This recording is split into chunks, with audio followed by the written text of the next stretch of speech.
স্বাগতম সবাইকে নতুন একটা ভিডিওতে।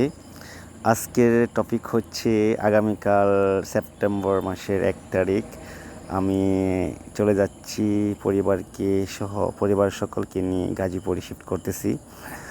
তাই বর্তমানে আজকে আমি নিজের বাড়িতে অবস্থান করছি মালামাল সকল কিছু গোছানোর কাজে। তো সকল কিছু গোছানো প্রায় শেষ। সকল মালামালপত্র যা আছে বস্তায় ভরা হয়েছে এবং অন্যান্য মালামাল সব গোছানো প্রায় শেষ। আগামীকাল সকাল 6টার দিকে গাড়ি আসবে, গাড়িতে মালামাল সব ভরব, তারপর গাজীপুরের উদ্দেশ্যে রওনা দেব। সবাই আমাদের জন্য দোয়া করবেন যেন অবশ্যই আল্লাহর রহমতে গাজীপুর পৌঁছাতে পারি। এই যে খাট খুলে রাখা হয়েছে, ড্রামে চাল ভরা হয়েছে, বস্তায় অন্যান্য মালামাল রাখা হয়েছে।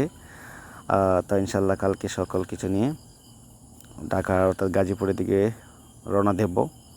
সবাই আমার জন্য, আমার পরিবারের জন্য দোয়া করবেন। এটা আমার বাড়ির সামনের পাশ।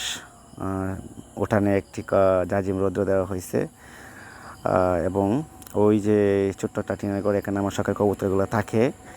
এটা হচ্ছে আমার আরেকটি শখের গাছ, লিচু গাছ। এটা আমি শখ করে লাগিয়েছিলাম, অনেক বড় হয়েছে এখন। ধন্যবাদ সবাইকে।